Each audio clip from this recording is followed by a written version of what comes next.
Welcome to It's All About the Questions, where learning to ask the right questions can help you achieve lifelong success. Now, here to help you ask all the right questions is award-winning author, international speaker, and business strategist, Laura Stewart. Good morning, afternoon, and evening, everyone. Welcome. This is such a passion for me to do this show for you over countries around the world that are in every different time zone. People listen throughout the day. I love nothing better than to hear from you what you think of my guests or your businesses. So please don't forget to reach out to me. You can tweet at @Laura or email me laura@laurastewart.com. This is such a joy for me. And we have somebody listening to the show today that really has become such their organization's become so dear to me, as have the people in it. Right after my mom passed away, they had invited me to speak, and they welcomed me with such love. It was so beautiful. And listening on the show today is Alexis Peredouf, the head of ISACA South Florida. And I just want to say thank you so much for listening, guys, and for everything that you do to help the world be safer when it comes to cybersecurity and technology. And today on the show, I've got somebody that is a dear, dear friend that I met, I don't even know how many years ago now. But what he doesn't know is that 3 years ago, he was the very first guest on my show, the first week of my show. And we are celebrating the anniversary of that today. So it's so great to have Bob Burg back on my show today, 3 years basically to the week that he agreed to be the very, very first guest on It's All About the Questions. And he is the author of The Go-Giver with John David Mann, The Go-Giver Sell More, Go-Giver Leader, and now about to release next week, The Go-Giver Influencer. He is one of those people that if you have never heard of him prior to this, you need to go Google him and subscribe to his website and just listen intently. If you are driving the car, pull over because you're going to take notes on this show. So please welcome Bob Burg. Bob, thank you for being here. Happy anniversary to you. Hey, Laura, how are you? I did not know that. I figured you didn't. I thought about telling you in advance, and then I said, no, I'm just going to throw that out there today because it's. I realized it, and I went, wow, this is so cool that Bob's back on the show on this particular day. And you've been on in between that. Yeah, a couple times. But to be able to, on my anniversary show, launch your latest book, The Go-Giver Influencer, a little story about a most pervasive idea, pervasive too, anybody that reads it, because it's just going to wiggle in there and change the world, is such an honor for me. Well, the honor's mine. Thank you. And John David Mann, my amazing co-author, he and I are very excited about this one. Yeah, and I know why. I've read this book multiple times so far. I had the honor of getting an advance copy of it. And, you touch such a chord with the first book, The Go-Giver. There's over, I think, 700,000 copies in print around the world, if not more by this point. And then you continued it in Go-Giver Sell More and The Go-Giver Leader. Each book seemed to show us a part of each of you. You and John. I felt like I got to know who you are as people, but this latest release, The Go-Giver Influencer, feels like a culmination of your lives, your opus gloria, as if I may say that, your legacy. Why this book now? Oh, wow. That is such a great question, and I can't tell you how much I appreciate what you said, because I think over the last 10 years since the first book came out, and John and I have been working together, and, John has really become really more like a brother to me. When we first collaborated on this book, he was my editor he was the editor-in-chief of a magazine I used to write for, so I knew him only very much on a surface level. But he was always, first of all, he was just great at what he did. He had a very small niche at the time of people who knew his brilliance. Now you go into a bookstore and there's probably 5 or 10 books at any time that he's either co-authored or ghostwritten that are on the New York Times bestseller list. Everyone wants John writing their book with them. but he was always so kind and humble, and when we took on this project together, we got to be friends. But he's really become more like a brother, and I think we've both grown in terms of obviously in life you keep growing, right, and you keep learning new things and so forth. And we felt the timing. Influence has always been a part of all the Go Giver books, and the first one there was the law of influence, which was one law. The Go-Giver Leader was about, leadership and influence, and as John Maxwell has often said, leadership is influence, right? Nothing more, nothing less. But then we felt at this time, with everything we've learned since, and the way things have sort of gone in the country over over that time since the book first came out, in which we were in the middle of a massive market correction, let's say. There's been a lot of communication, let's say, between people online, offline, pretty much everywhere, that has been filled with, unfortunately, a lot of vitriol and insults and accusations. It's almost as though people don't just disagree anymore. It's almost as if you're not on my side. If you don't agree with me, then not only are you wrong, but you're evil, right? And you have bad intent. And that's sort of how things have really progressed in this country. And we're not comfortable with that. And we believe there's a better way. And with the experiences that both of us have had in terms of communications, and we both came from, families where we're blessed with great parents who were wonderful communicators, and we thought it was time to now kind of take this and put it out there for the world. And I know how long it takes to write a book, right? But it feels sort of almost ordained that the book came out at the moment it came out, when the world so desperately needs a book like this to help us figure out how to navigate and hold ourselves in alignment with our own beliefs and values at the same time. Yeah, I mean, one thing people have been saying about this is that the timing is right. We keep hearing that over and over again, which I think says more about what's happening in the world right now than necessarily even with the book itself, because there is. We see it all the time. You can't get away from it. It's sort of like this, Laura. If you've ever seen on Twitter, you and I are both connected on Twitter and Facebook, probably some of the other social media. I don't. Yes, we are. You and I are connected everywhere, so yeah. Radio and in person. So, and in person, yeah. You're remember one of my best buds. I remember I got a drive-by hugging a few months back. That's right. And I appreciate, as I recall, I got a hug too. So yes. I was really, and so you look at something on Facebook. Let's say somebody makes a statement of a political statement or some policy statement or something, and someone doesn't just write back, "I disagree with you." They write back something like, "You are the worst human being. People like you are ruining this country. You don't care about blah blah blah blah blah," and they go on and on. Well, the person who was just insulted, if you've ever noticed, they never respond by typing back, "Wow, thank you. I hadn't thought about that before. Now that you've pointed out the error of my ways and what an idiot I am, I now renounce my beliefs and I'm on your side." You just don't hear that. No. In fact, what happens is the person who's insulted only becomes more committed to their position, whether right or wrong. And so what people are doing is they are insulting, they're accusing, but they are not influencing. They are not persuading. All right, so let's talk about that. Why don't we start by defining influencing, persuading? Okay. Influence on a very, very basic level, and we'll start out there, is simply the ability to move a person or persons to a desired action, usually within the context of a specific goal. That's the definition. Now, it's the definition, but I don't believe it's the substance or the essence of influence. The essence of influence, Laura, is pull.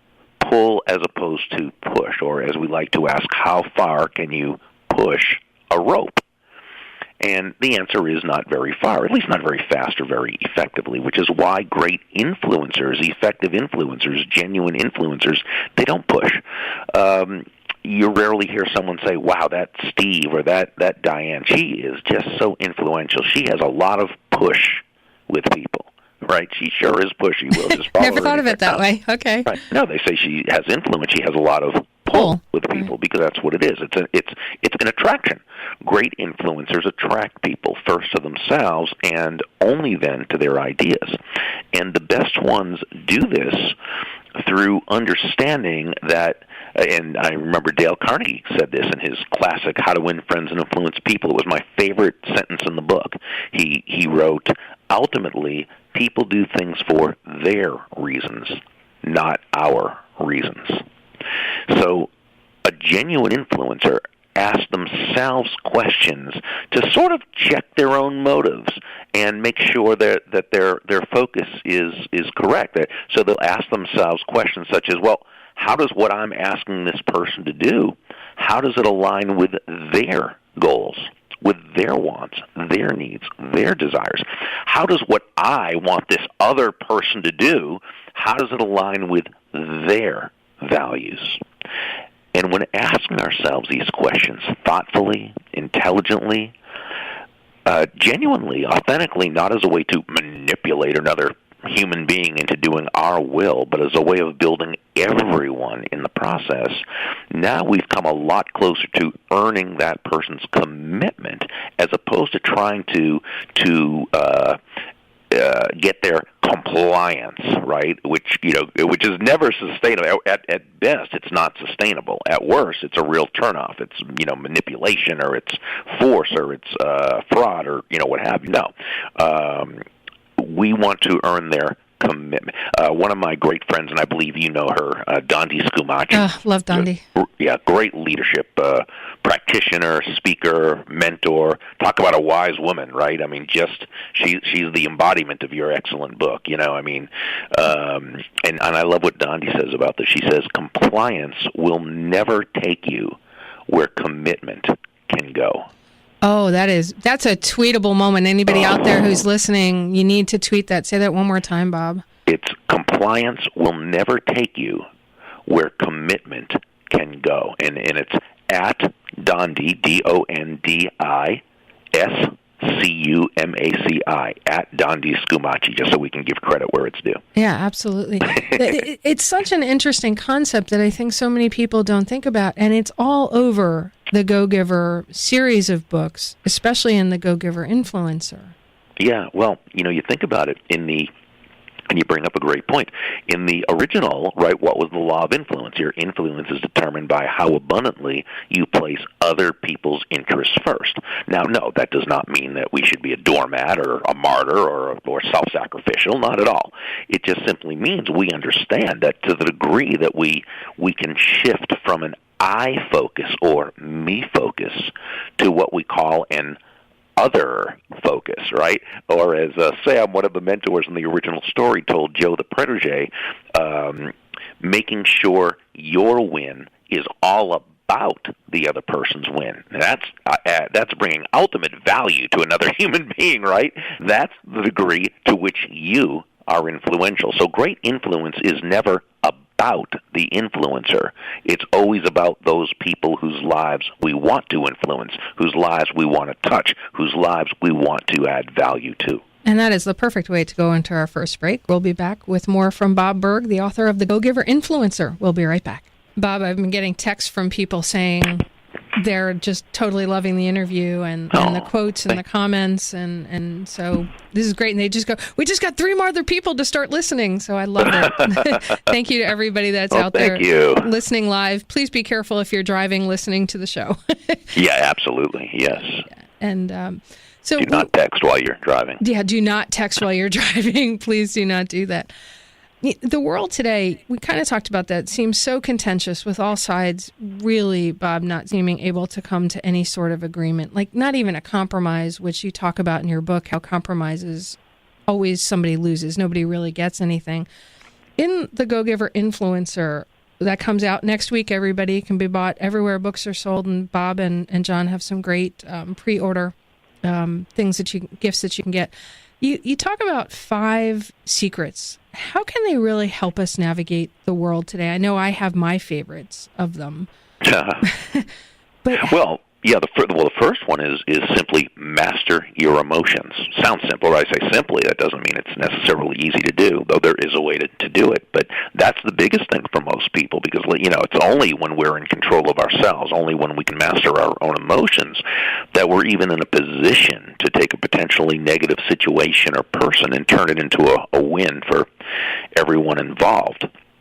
And then you look, on the other hand, when we allow, based on what someone else says or does, and it pushes our buttons, right, and we allow ourselves to become, whether frustrated or helpless feeling or agitated or angry, which is always the biggie, then not only are we not able to be part of the problem, we're just as much a part, or not only not able to be part of the solution, we're just as much a part of the problem, if not more so than they are. So so we need. Now the challenge is, though, Laura, we may know this intellectually, I think we all do, and yet why is it that we do so often get emotional and we lose control and we get angry and we do the counterproductive thing? Well, we're human beings, and we are emotional beings. It's how we're built. We'd like to think we're logical, and to a certain extent, of course, we are, but we're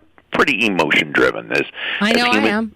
Yeah, well, and so am I. We all are, and that's very natural.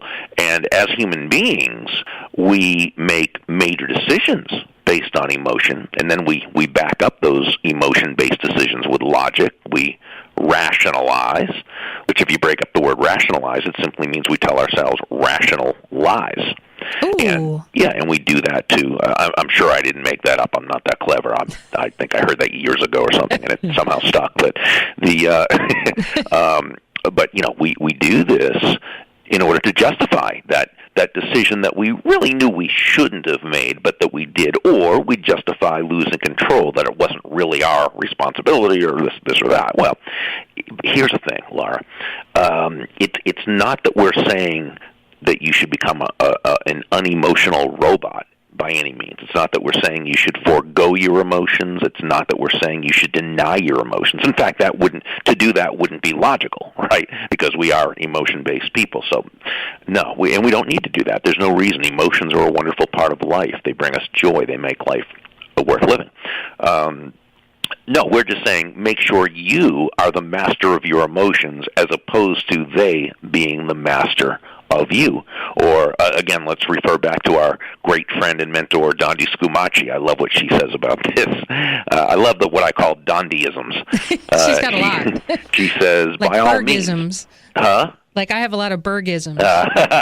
Thank you. But she says, by all means, take your emotions along for the ride, but make sure you are driving the car. Okay, but how does somebody do that, Bob? Well, the first thing that we do is we start by understanding why it's so important, because unless we think about it consciously, we won't change, and we know that, right? And so if we feel that we see that we do these things a lot, we lose control, we get mad, we get angry, even when we know we expect this thing to happen, and we promise ourselves we're not going to, and yet we do. Well, we need to make a change if our goal is to be more effective. And so first thing, we recognize it. Secondly, to begin the plan, what I ask people to do is picture a time, or picture something that comes up quite a bit. It's that person at work, maybe it's your boss, maybe one of your team members, maybe it's a family member or someone you just see, or just a situation that happens that typically you kind of get angry. Whether you express it or not, or it just burns you up inside, or whatever it happens to be. And you kind of let yourself go and have that feeling. Now, imagine the feeling you get when that happens afterwards. You probably don't feel good about it. But now what I want you to do is something different. Now I want you to picture this person. They say or do the thing they usually do. Just so you know, we have about 30 seconds to news. Okay, thank you. But we're going to do something different. Now we're going to get the feeling of handling it just beautifully, that we're able to respond, we're able to think about it, we have peace, and we say the exact right thing. And you know what? Let's continue after the break and look at what we can do to retrain our brain. That's perfect. We'll talk about more from the Go-Giver influencer and Bob Burg and John David Mann's new book, The Go-Giver, that will be out next week. You can buy it wherever books are sold, but we are here with Bob Burg, and we'll be back in just a few short moments after the national news. So remember to master your emotions while you're listening to the news, everybody. We'll be right back. Welcome to It's All About the Questions, where learning to ask the right questions can help you achieve lifelong success. Now, here to help you ask all the right questions is award-winning author, international speaker, and business strategist, Laura Stewart.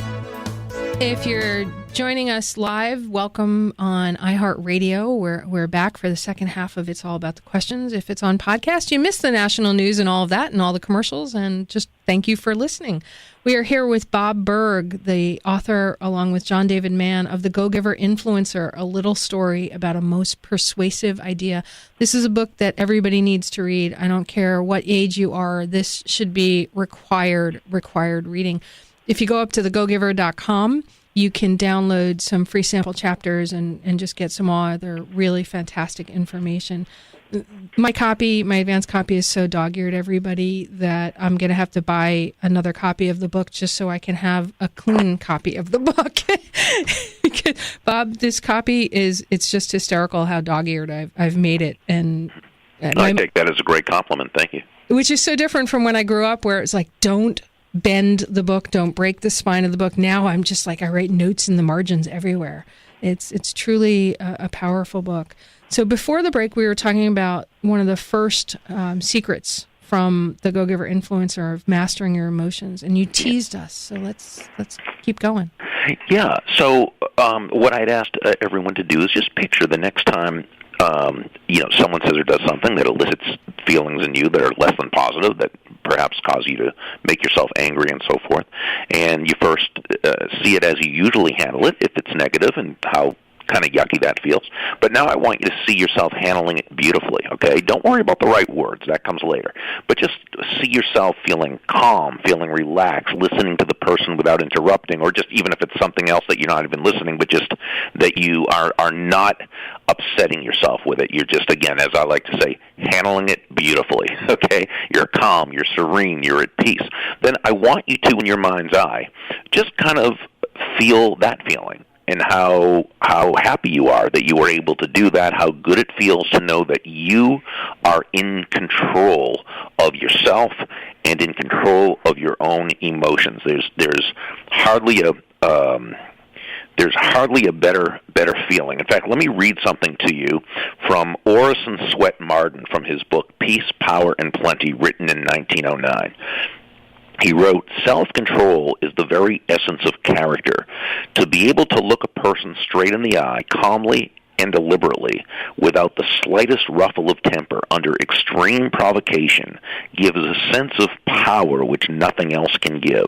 To feel that you are always, not sometimes, master of yourself, gives a dignity and strength to character, buttresses it, supports it on every side, as nothing else can. This is the culmination of thought mastery."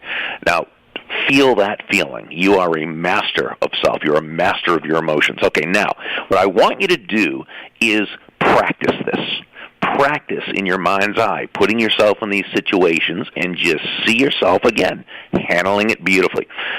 Now, like an astronaut, before they go up into space, okay, he or she will run through hundreds and hundreds of simulations so that by the time they get up there and God forbid something, happens, they've been there, they've done that. They now know exactly what to do and how to handle it.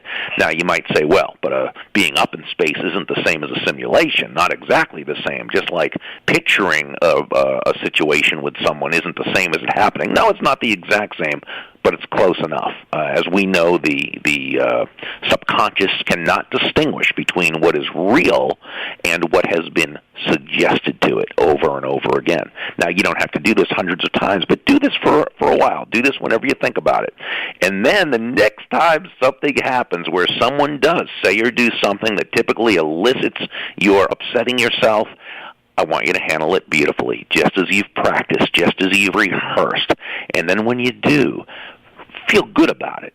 Feel really good that you were able to do that, and understand that if you can do that once, you can do that every time.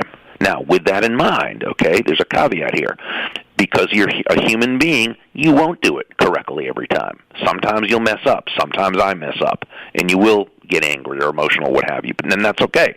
You can feel a little bit badly, but don't feel too badly about it because you'll have plenty of chances to practice even more.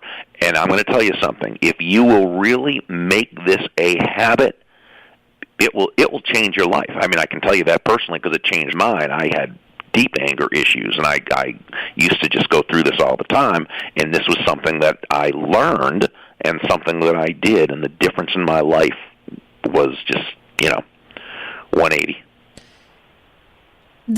There's 4 other secrets in the book, which we'll go into a couple of them, but everybody just needs to get the book because it's just so powerful. You talked about you used to be an angry person and you didn't master your emotions. Mm-hmm.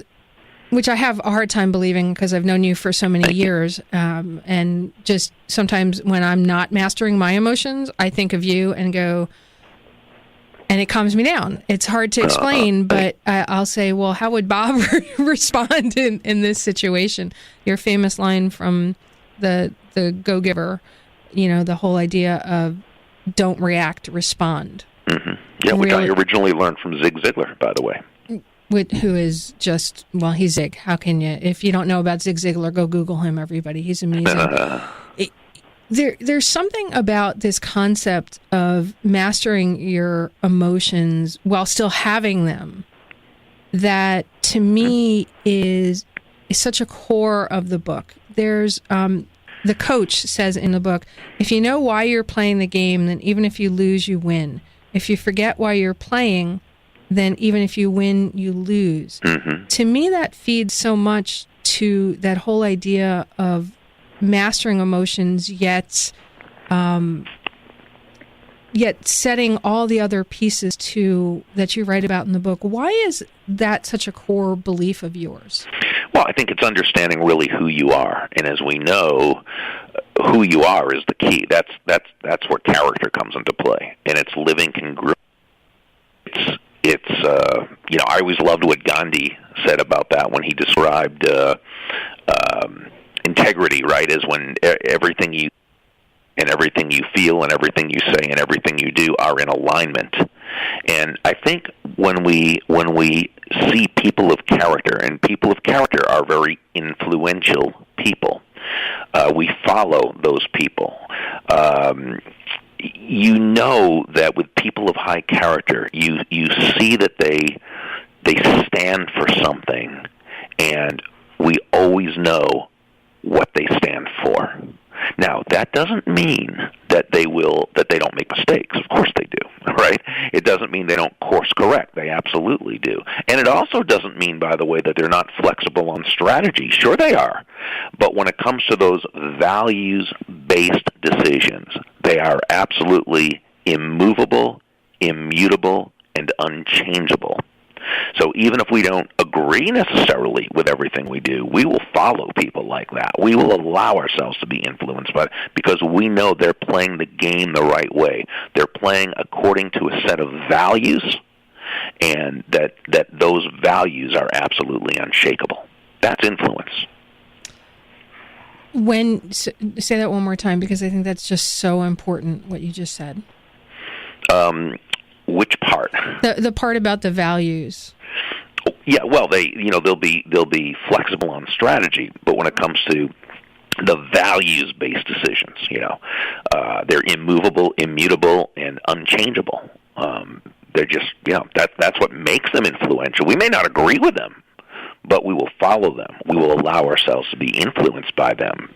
We know they have not only our best interests at heart, but they have the right interests at heart. There's another quote in the book that just jumps out at me with what you were just saying about the values and believing and knowing your why is quite a bit of it. They say, you've got something you believe in, so don't forget that. When people are going out there in life and in business, why is it so important for them to understand that they've got something they believe in when they're stepping out? Well, because the world is the world, and lots of yucky things are going to happen, right? And so we've got to know why we're playing and what we're playing for. Again, I think it all goes back to, holding our values and living congruently with them. When we have a set of values that we live by, it doesn't mean that a certain decision might not be painful. It could be, but it's still easy to make that decision. Because when you create the context where you are disciplined to a certain set of values, you couldn't even consider doing the opposite. Oh, that's actually a perfect way to go into our last commercial break. I would like everybody to think about that. Think about what your values are.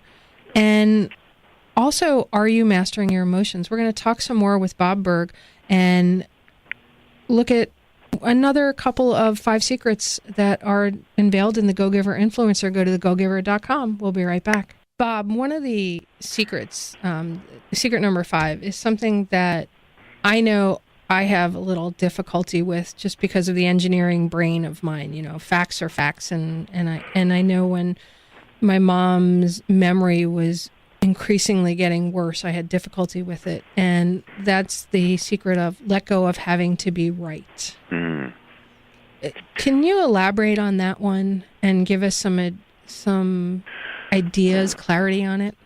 Yeah, this is sort of that in most of our books, what John and I do is the first 4 laws, although they can be somewhat counterintuitive, they usually sort of head in the same direction. And then the 5th law is sort of an opposite that at first glance seems to be totally counterintuitive. Yet when we look at it deeper, it's what brings it together. It's sort of what we call the 4 fingers and a thumb. And so this one is let go of having to be right. Now, that does not mean you don't want to be right. It doesn't mean you don't prefer to be right. It doesn't mean you don't do everything you can to make the case influentially and persuasively in order to attain the results you want. Absolutely. It's just that you let go of the emotional attachment to having to be right. And what this does, paradoxically, rather than make you less influential, it makes you more influential. Why? Well, there's nothing magical or mystical about this. It actually makes logical sense. When you let go of having to be right, you go into learner's mode, and you are able to take in much more information than those people who, and you see this all the time these days, who suffer from confirmation bias, where everything they see or read or hear, because they're typically listening anyway just to those people who already agree with them, that every piece of information they hear somehow confirms what they already believe, and if it doesn't confirm it, they just ignore it. Okay, so in other words, it's the information that confirms what they already believe. They're already held biases. And you can't learn that way. You cannot learn that way. So when you let go of having to be right, you learn. You see the other side. You see that. Now, that doesn't mean you agree with them, but it means you go to understand them. It's said that you can never really understand a topic fully unless you can explain it from the other side's point of view. And that's important. And that's why I tell people, if you're a conservative politically, watch MSNBC. If you're a progressive politically, watch Fox. And don't do it as a way to look for what you don't agree with, okay, and to be snarky and so forth. No, do it so you can not to agree with them, but so you can understand why they believe what they believe. That's secret 2. Step into the other person's shoes. It is, and that allows exactly, and that allows us to then create a different. And so let me just say, so the other thing with letting go of having to be right, because remember, most of these, as you just pointed out, they all kind of go together. They build upon each other. But what will happen is when this person can see that you're not attached to having to be right and making them wrong, they're much more likely to drop their defensiveness and be much more open to your ideas. So not only do you have more knowledge allowing you to become more persuasive, but the other person is much less defensive toward you. Remember when we started out at the beginning of this discussion, and we talked about somebody saying something online and then the other person coming back and just insulting them. Yes. And right. So what if that happens and someone writes something that is just scathingly insulting of you because they don't agree with your political view and they think you must be some kind of monster and blah blah blah blah blah.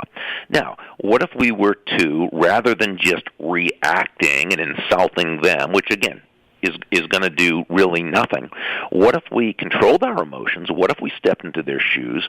What if we reset the frame, which is not secret number 3? What if we communicated with tact and empathy, secret number 4? And what if we let go of having to be right? But here's what we did. What if we responded like this? Let's say their name was Dave, and we wrote back, Dave, I must say that I certainly admire your passion for your idea, and it's obvious to me that you truly have a heart for people and that you care about people.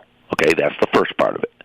And then you continue with, like you, I want to live in a world where people are able to, and then you state the point about what it is the other person wants, okay? And then you end with, I think probably our only point of disagreement is how the best way would be to accomplish that goal. So now you've done a couple things with this. One is you have not bought into their frame, but you reframed it from 2 adversaries to 2 people who have a common goal. Now, maybe this person is going to be that, by the way, I've had people apologize when doing that, and I've shown others how to do it, and they've said the same thing, but it's probably not going to happen. That person may be so far off the reservation in terms of their confirmation bias or their feelings that anybody who doesn't agree with them is evil, and that's just how it is. But even if that's the case, let's remember this. In any online conversation, and in many in-person ones, it's not just you and that person. There's lots and lots of other people who are observing, who are watching, and they're not saying anything, but they're listening. And, some people are, and again, let's just take this in the political context, even though there are others. Some people are so far to the left that nothing you say is going to matter. Some people are so far to the right that nothing you say is going to change. No, but most people, the majority of people, are either somewhere in the middle or they're slightly to the left or slightly to the right, and they are open to different points of view. What they're looking at, what they're observing are 2 things. One, on a logical basis, who's making the most cogent points, okay? But the other thing is this: who is more likable? Who is someone they can relate to? Who is someone who they feel they can ask a question to and not have their head bitten off because they don't totally agree with them? So you can be influential even if the one person who you're engaging with, even if not with them, there are so many other people who are watching, who are absolutely open to your ideas if they're presented correctly and in the right way. That's a beautiful thought. It reminds me of a quote in the book from the coach. At the end, he asks, do you know why people go into business? And she comes up with lots of different answers, but at the end, you go into business to nudge the world forward. Nudge the world forward, yeah. So what I hear you saying is that remember that that any interaction you have can move the world forward or not. Yep, well said. Very well said. And this book is just so powerful, Bob. We're in the last couple of minutes of the show.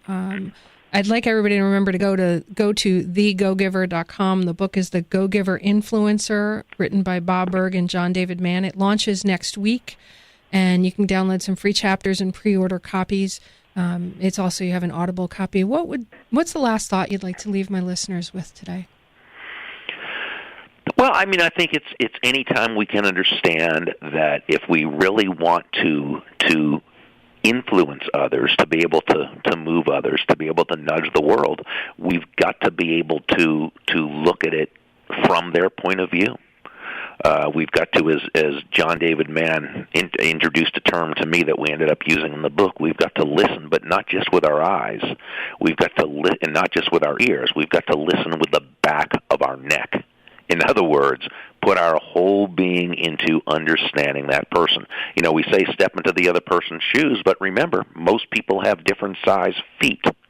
So we can't just naturally step into their shoes, but what we can do is we can be so interested in them. You know, as we often say, the single greatest people skill is a highly developed and authentic interest in the other person. And when we have that, they sense it, and they'll be much more responsive to us and to our ideas. This book is, for me, it really, and I said this at the beginning, feels like a culmination of yours and John's lives, and I want to thank you for sharing it with us, now especially, in this world. Thank you. I appreciate that so much. And thanks, everyone, for listening. I just went on Twitter and saw a couple people tweeted the Dondi Scumaci quote, Alex Pertero, and a few people. So thank you, and you've got a great audience. Yeah, there's some stuff out on LinkedIn too. I saw a couple of things. Hit out there. The book really, once you get to read it, everybody, you're going to be doing a lot more tweeting and sharing and nudging the world forward with this book. You've nudged my life forward, Bob. I know I'm getting kind of emotional about this, but I'm still mastering my emotion at the same time. Well, those are the good kind, you know. Yeah, those are the good time because, as you say in the book, gratitude is the secret to all magnificent success. And I have such gratitude to you and John for the words. So everybody go out to thegogiver.com, grab your copy of The Go-Giver Influencer, a little story about a most persuasive idea. Get on the pre-order list. It launches next week, April 10th. If you're listening to this on the podcast and it's after next week, it's already out. If you're listening to me live, go get the pre-order. I promise you will not regret purchasing this book. Remember, everybody, the right questions can truly change your life. So what are you asking today? Remember to listen with the back of your neck and master your emotions. See you next week. You've been listening to It's All About the Questions, starring Laura Stewart. Connect with Laura at it'sallaboutthequestions.com and download a free workbook that will help you ask better questions starting today.